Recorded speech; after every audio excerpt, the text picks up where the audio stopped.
every budget is looked at least not just for some of the numbers, but more importantly for the directional signals that it provides in terms of the government's spending priorities, as well as what is likely going to be the impact.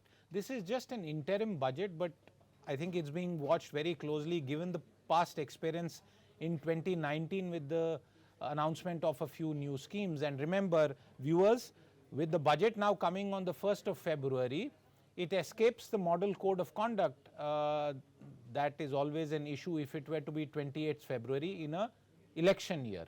So given that backdrop, what are you looking forward to as far as the broader growth impetus is concerned from this interim budget, which hopefully will be a continuation of what will come in July?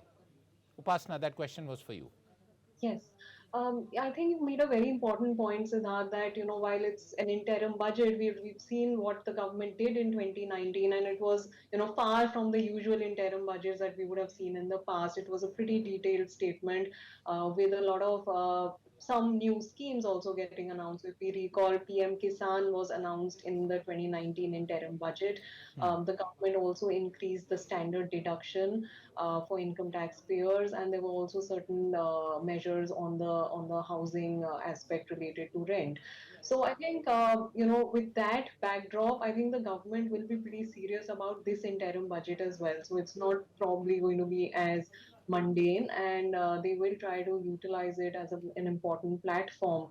But having said that, I think the key, as I mentioned, is probably just sustaining this growth momentum. So from a policymaker's perspective as well, I think the budget should probably continue on the policy efforts that it has laid out in the last 3 years, and with the change that the government has tried to do in terms of focusing more on manufacturing, focusing more on infrastructure investments, and spending more on capex on through their own accounts and improving the expenditure mix. So I would be looking at the expenditure mix again. We do think that the government will continue its momentum on public capex spending. So public capex spending continues to grow above nominal GDP, and therefore, capex to GDP, that ratio continues to go higher. That's what we are building in.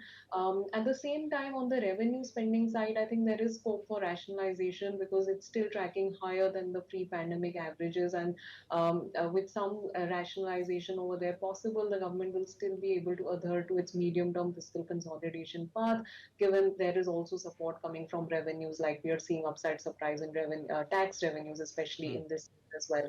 So all in all, I would say that this should be more of a continuity in the policies that we are looking at, especially from a focus on infrastructure spending and capex spending from the government.